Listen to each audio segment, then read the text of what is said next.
There are few pains in this world as piercing as the quiet wound left behind when a woman you love no longer values you. It is not the kind of pain that can be measured in words alone. It is a storm within the soul, the ache of betrayal, the silence after affection fades, the emptiness of giving your heart only to realize it was taken for granted.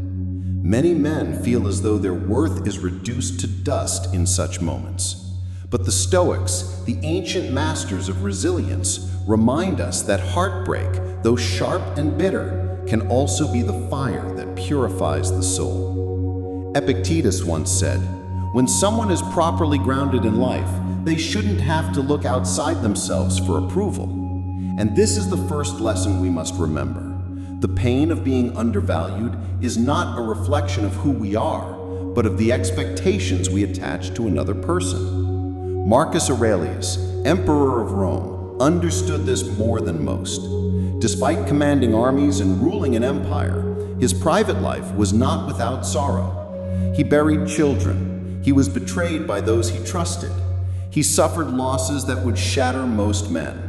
And yet, in his meditations, he wrote, "If you are pained by any external thing, it is not this thing that disturbs you, but your judgment about it. And it is in your power to wipe out this judgment now." Think about that.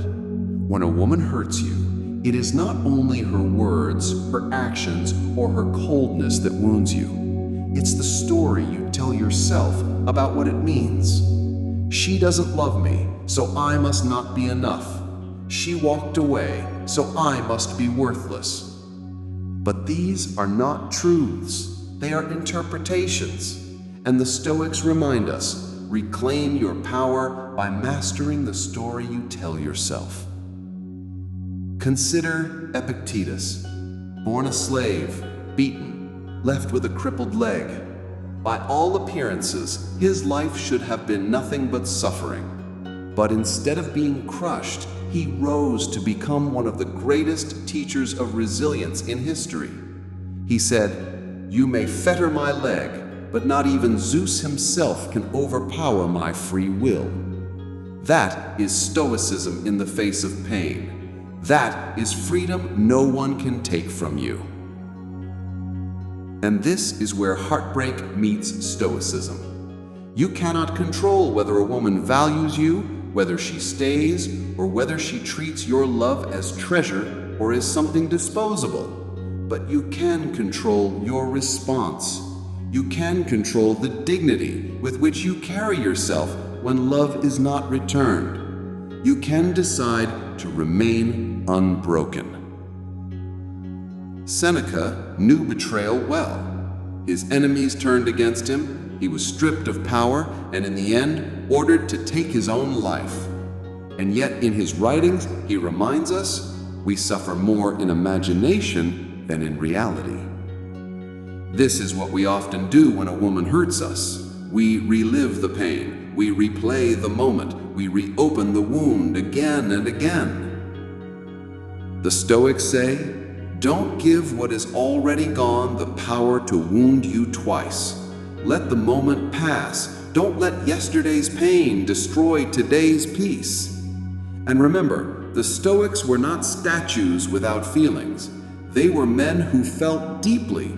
Marcus Aurelius buried children. Seneca endured exile. Epictetus lived with scars from cruelty. Their greatness wasn't in avoiding pain, but in rising above it. Picture Marcus Aurelius in his tent on the edge of a battlefield, the cold air heavy with fear, letters from home bringing news of sickness and loss. And yet, he writes, "You have power over your mind, not outside events. Realize this, and you will find strength."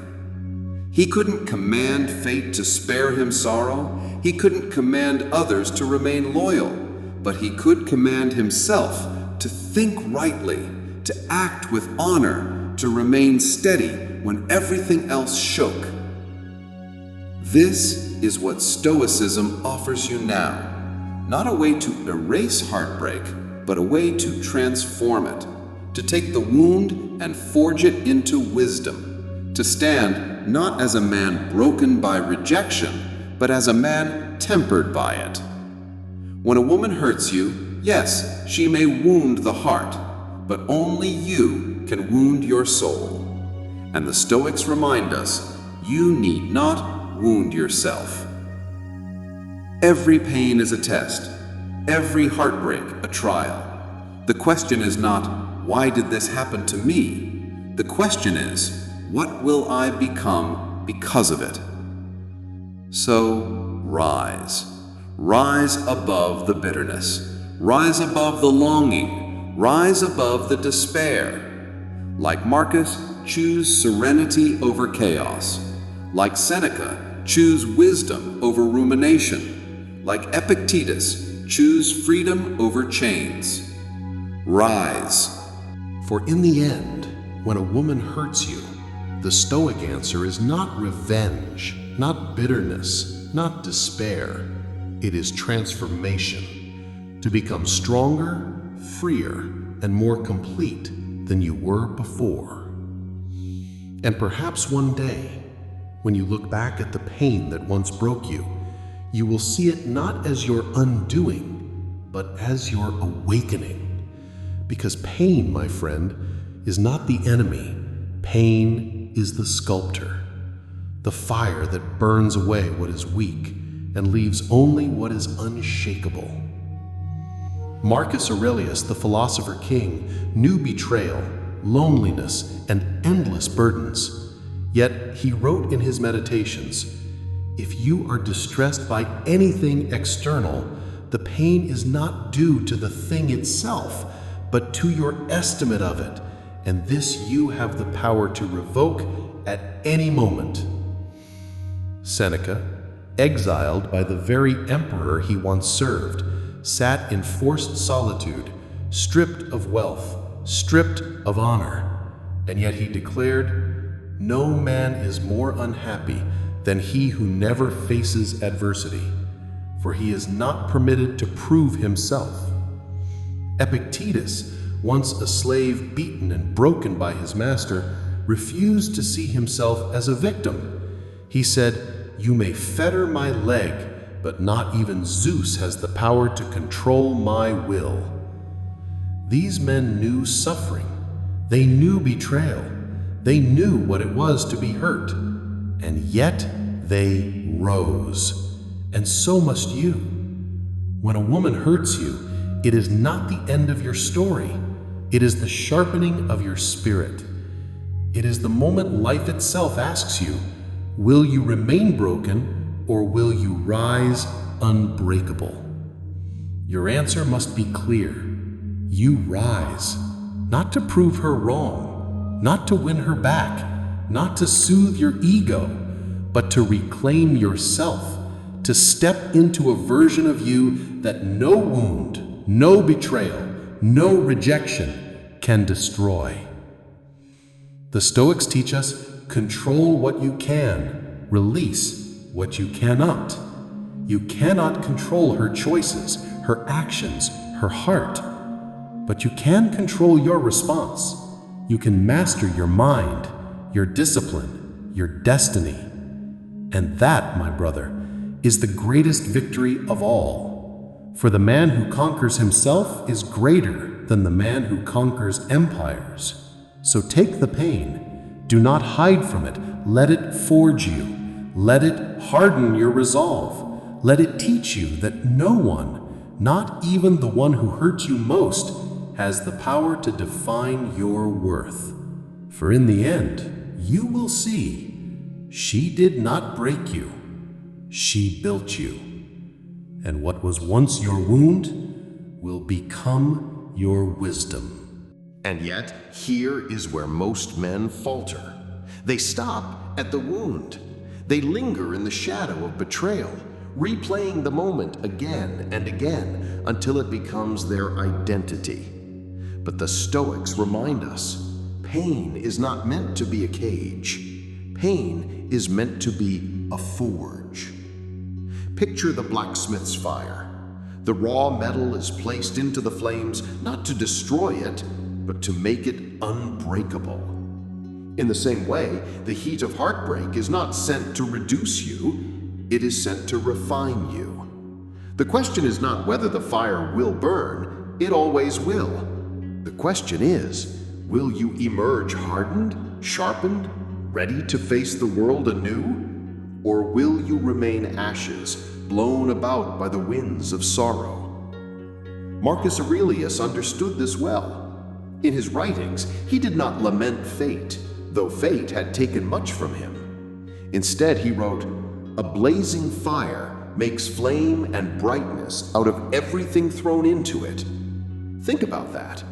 Everything that life throws into your fire, loss, betrayal, heartbreak, becomes fuel. Even pain, when placed in the right hands, can burn with purpose. And so it is with you. The pain of being undervalued by a woman is not the definition of your worth. It is a spark, a call to rise above the temporary judgments of another and to ground yourself in the eternal truth that your value cannot be given or taken. It simply is. But this requires discipline. It requires the courage to stand against the storm of your emotions. It requires silence, reflection, and mastery of the mind. Seneca once wrote, "It is not that we have a short time to live, but that we waste much of it." How much of your life will you waste replaying the betrayal? How many days will you throw away imagining what could have been instead of living what is? This is the thief of time, not death, but distraction, not loss, but obsession. Epictetus would look you in the eye and say, "Do not seek to have events happen as you want them to, but instead want them to happen as they do happen, and your life will go smoothly." Can you see the wisdom? The woman who left, the affection that faded, the rejection that cut deep. These were never yours to command. To demand them is to demand the impossible, but to accept them, to say, "It is as it is, and I will not be broken by it," that is the heart of Stoic power. And remember, acceptance is not weakness, it is strength. Weakness is clinging. Weakness is begging fate to rewrite what is already written. Strength is staring loss in the face and saying, "You will not destroy me." Think of Marcus Aurelius, alone in the freezing camps of the Germanic wars, surrounded by disease, betrayal, and death. Think of him writing not words of despair, but words of wisdom, reminding himself and all of us, the impediment to action advances action. What stands in the way becomes the way. What stands in your way today? Heartbreak, loneliness, rejection? And yet, this is not the end. This is the way. The obstacle before you is not a wall. It is the path itself. So walk it. Walk it with dignity. Walk it with courage. Walk it as a man who refuses to let the loss of one person define the value of his entire existence. Because in truth, no one, no lover, no betrayal, no rejection has the power to define your soul. Only you hold that power. And when you choose to rise, when you choose to transform pain into wisdom, heartbreak into strength, rejection into resilience, then you will see what the Stoics saw, that no one can truly hurt you unless you grant them permission.